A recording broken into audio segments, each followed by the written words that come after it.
Hi arrest అనే మాట వినుంటారు కానీ డిజిటల్ అరెస్ట్ అనే మాట ఎప్పుడన్నా విన్నారా? ఈ డిజిటల్ అరెస్ట్ అంటే ఏంటో మీకు తెలియడానికి మీకు ఒక రెండు ఇన్సిడెంట్స్ చెప్తాను, అప్పుడు క్లియర్గా అర్థమవుతుంది. మనకు రోజు మన రెగ్యులర్ ఫోన్ మెసేజెస్లో కానీ, వాట్సాప్ కాల్స్లో కానీ, ఫేస్బుక్, ఇన్స్టాగ్రామ్, యూట్యూబ్ అకౌంట్స్లో కానీ వర్క్ ఫ్రమ్ హోమ్ జాబ్స్ అనే ఒక యాడ్ అనేది కంపల్సరీ మనం ఎక్కడో ఒక చోట చూసే ఉంటాం. అవన్నీ కూడా ఫేక్ ఆన్లైన్ స్కామ్స్ అన్నమాట. వాళ్ళు మనకి డబ్బును ఆశ చూపించి మన దగ్గర ఉన్న డబ్బుని వాళ్ళు లాక్కుంటారు. డిజిటల్ అరెస్ట్ అంటే ఏంటి అనేది ఇప్పుడు మీకు ఒక 2 ఇన్సిడెంట్స్ చెప్తాను అనమాట. ఒకటి, మధ్యప్రదేశ్లో 35 years మహిళ, తను ఒక గవర్నమెంట్ స్కూల్లో గెస్ట్ టీచర్ అనమాట. తనకు ఒక ఫోన్ కాల్ వచ్చింది. ఆ ఫోన్ చేసిన వాళ్ళు తనకి ఇట్లా మీరు ఒక పార్సెల్ పంపించారు, ఆ పార్సెల్ ఇల్లీగల్ ఐటమ్స్ ఉన్నాయి, సో మీకు చాలా పెద్ద పనిష్మెంట్ వస్తుంది, అలాగే డెత్ సెంటెన్స్ కూడా అయ్యే ఛాన్సెస్ ఉన్నాయి అని చాలా ఈ విధంగా భయపడించారనమాట. సో తను ఏం చేయాలో తెలియక తను పాయిజన్ తాగి సూసైడ్ అటెంప్ట్ చేసింది. వాళ్ళ ఫ్యామిలీ మెంబర్స్ వాళ్ళని చూసి హాస్పిటల్కి తీసుకెళ్లే దారిలోనే చనిపోయింది. అలాగే ఆ ఫోన్ చేసిన వాళ్ళు డిజిటల్ అరెస్ట్ అనే పేరు చెప్పారనమాట. సో ఇది చెప్పినా కూడా మీకు అంతగా అర్థం కాదు. నెక్స్ట్ ఒక ఇన్సిడెంట్ చెప్తాను, అది చెప్తే మీకు క్లియర్గా అర్థమవుతుంది. ఫోన్ చేసి బెదిరించారనమాట. ఇట్లా మీరు పంపించిన పార్సెల్లో ఇల్లీగల్ ఐటమ్స్ ఉన్నాయి, సో మీరు దాని నుంచి గట్టెక్కాలంటే మీరు కొంత అమౌంట్ పే చేయాలి అని 2 సార్లు 2 ట్రాన్సాక్షన్స్ జరిగాయి. 22,000 ఒకటి, 5,000 ఒకటి. సో ఈ ఇన్సిడెంట్ అనేది మధ్యప్రదేశ్లో జరిగింది. వాళ్ళు అలా ఫోన్ చేసి చెప్పడం వల్ల, మేము పోలీసులు అని చెప్పడం వల్ల తను చాలా ప్యానిక్ అయిపోయి, చాలా కంగారు పడిపోయి సూసైడ్ చేసుకుంది, చనిపోయింది కూడా. ఇంకొకటి, ఫేమస్ యూట్యూబర్ అంకుష్ బహుగుణ అనే అతను ఫేమస్ యూట్యూబర్ అనమాట. ఇన్స్టాగ్రామ్లో 1.1 million ఫాలోవర్స్ ఉన్నారు, అలాగే యూట్యూబ్లో కూడా చాలామంది ఫాలోవర్సే ఉంటారు. కానీ సో ఆయన ఒక మెన్ స్టైలిస్ట్ అనమాట. తను జిమ్ నుంచి ఇంటికి వెళ్తుండగా ఒక ఇంటర్నేషనల్ కాల్ వచ్చింది.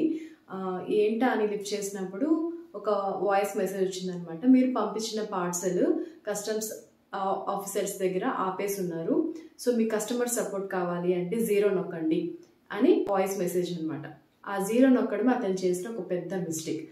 అతను ఎలాంటి పార్సల్ పంపించలేదని అతనికి తెలుసు, బట్ ఎంతో క్యూరియాసిటీతో అతను ఆ 0 నొక్కాడు. అదొక కస్టమర్ కేర్కి ఒక కాల్ పోయిందనమాట. తను ఏం చెప్పిందంటే, ఇలా మీరు పంపించిన పార్సల్లో ఇల్లీగల్ ఐటమ్స్ ఉన్నాయి, సో మీరు వితిన్ 1 hourలో పోలీస్ వాళ్ళని కాంటాక్ట్ అవ్వాలి అనేసి మెసేజ్ చెప్పింది. వెంటనే ఆ కాల్ వచ్చి వాట్సాప్ వీడియో కాల్గా కన్వర్ట్ అయింది. ఆ వీడియో కాల్లో పోలీస్ యూనిఫామ్ వేసుకున్న ఒక వ్యక్తి ఉన్నాడు. అప్పుడు ఒక యూనిఫామ్ వేసుకున్న పోలీస్ ఆఫీసర్ చెప్పాడు, మీరు పంపిన పార్సల్లో ఇల్లీగల్ ఐటమ్స్ ఉన్నాయని, అలాగే మీ ఐడెంటిటీతో మనీ లాండరింగ్, డ్రగ్ ట్రాఫికింగ్ కేసులు ఉన్నాయని చెప్పారు. తన పర్సనల్ డీటెయిల్స్ అన్నీ తీసుకున్నారనమాట. ఇవన్నీ కేసెస్ ఆయన మీద ఉన్నాయని చెప్పడం వల్ల ఆయన వచ్చి, లేదు సార్ ఇవన్నీ నేనేం చేయలేదు అని చెప్తే, అప్పుడు ఆ పోలీస్ వాళ్ళు ఏమని చెప్పారంటే, మీ ఐడెంటిటీని ఎవరో యూజ్ చేసుకుని ఇవన్నీ చేశారు కాబట్టి ఈ కేసులన్నీ మీ మీద వస్తాయి, సాక్ష్యాలన్నీ కూడా ఉన్నాయని ఆయన చాలా బెదిరించారు. సో ఆ యూట్యూబర్ వాళ్ళ మాటలు నమ్మేశాడనమాట. సో తర్వాత ఏమన్నారంటే, మీరు సెల్ఫ్ కస్టడీలోకి తీసుకుంటున్నాము అనేసి చెప్పారు. అంటే ఏంటి, వాళ్ళ ఇంట్లో ఉన్న గ్యాడ్జెట్స్ అన్నీ కూడా ఆఫ్ చేసేయాలన్నమాట. ఎవరితో ఎలాంటి కాంటాక్ట్ పెట్టుకోకూడదు, ఎవరికి ఫోన్లు చేయకూడదు, ఎవరి ఫోన్లు వచ్చినా లిఫ్ట్ చేయకూడదు, ఎవరి మెసేజెస్కి రిప్లై కూడా ఇవ్వకూడదు అనమాట. సో ఆ వీడియో కాల్ కంటిన్యూస్గా అలాగే ఉండాలన్నమాట. దాన్ని సెల్ఫ్ కస్టడీ అంటారనమాట. సో ఒకవేళ ఏదైనా మెసేజెస్ వచ్చినా కూడా, కాల్స్ వచ్చినా కూడా స్క్రీన్ రికార్డ్ చేసి మళ్ళీ వాళ్ళకి చూపించాలన్నమాట. ఈ విధంగా అతన్ని మెంటల్గా టార్చర్ చేశారు అండ్ ఫిజికల్గా కూడా టార్చర్ చేశారనమాట. ఆల్మోస్ట్ 40 hours ఆ యూట్యూబర్ 40 hours వాళ్ళ కస్టడీలోనే ఉన్నాడు. అంటే ఎవరితో, బయట ప్రపంచంతో ఎవరితో కాంటాక్ట్ లేకుండా వాళ్ళతోనే ఆ వీడియో కాల్లోనే ఉన్నాడనమాట. వాళ్ళ ఫ్రెండ్స్ కూడా ఒక 1 day అయిన తర్వాత వాళ్ళ ఫ్రెండ్స్, రిలేటివ్స్ అందరూ ఫోన్ చేసినా కూడా లిఫ్ట్ చేయట్లేదు కాబట్టి ఇంటి దగ్గర కూడా వచ్చి కూడా ఆరా తీసినప్పుడు ఆ పోలీస్ వాళ్ళు చెప్పారు, వాళ్ళకి ఎలాంటి డౌట్లు రాకుండా మీరు మేనేజ్ చేసి వాళ్ళని కన్విన్స్ చేసి ఇక్కడి నుంచి పంపేటట్లు మీరే బాధ్యత, లేదంటే వాళ్ళకి థ్రెట్ ఉంది, మీకు థ్రెట్ ఉంది, మా మనుషులు మిమ్మల్ని చుట్టూ అబ్జర్వ్ చేస్తున్నారని ఈ విధంగా మాటలు చెప్పి భయపడిచ్చారనమాట. సో అతను నిజమే అనుకొని చాలా భయపడిపోయి వాళ్ళకి ఏదో ఒక మాట చెప్పేసి వెళ్ళిపోయారు. తర్వాత ఏమైందంటే, మీరు ఒక బ్యాంకుకి వెళ్ళేసి అక్కడ సమ్ అమౌంట్ వాళ్ళు చెప్పిన అమౌంట్ని డిపాజిట్ చేయమని చెప్పారు. అది చేశారు. లక్కీగా ఏమైందంటే ఆ ట్రాన్సాక్షన్ అనేది ఫెయిల్యూర్ అయిపోయింది అనమాట, సక్సెస్ కాలేదు.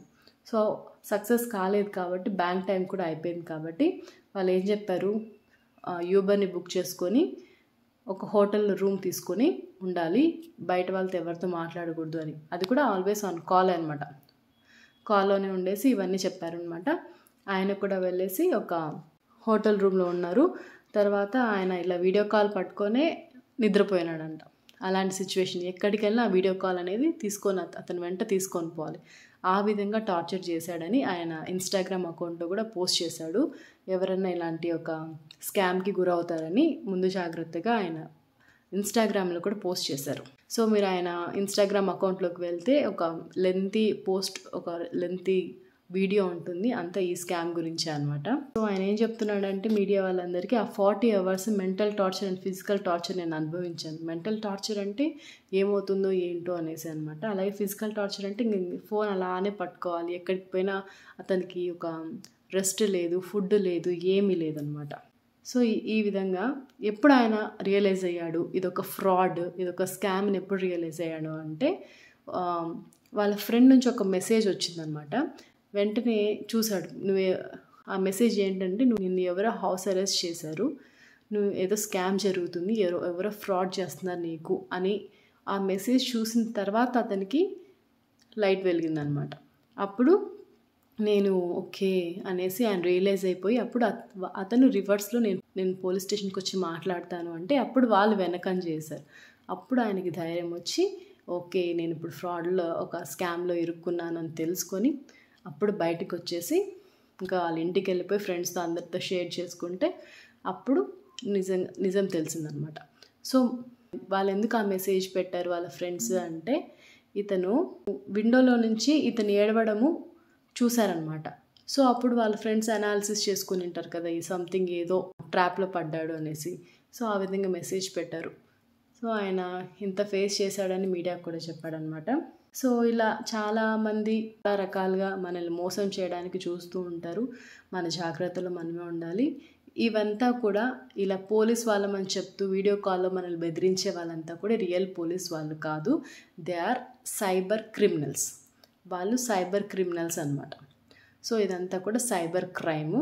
సో ఒకవేళ ఎవరన్నా ఇలా డబ్బులు పోగొట్టుకున్నట్లయితే రిపోర్ట్ చేయడానికి గవర్నమెంట్ వెబ్సైట్ ఉంది, cybercrime.gov.in, లేదంటే 1930 అనే టోల్ ఫ్రీ నెంబర్కి మనం ఫోన్ చేసి మన ప్రాబ్లమ్ని వాళ్ళకి చెప్తే కేసుని రిజిస్టర్ చేస్తారు.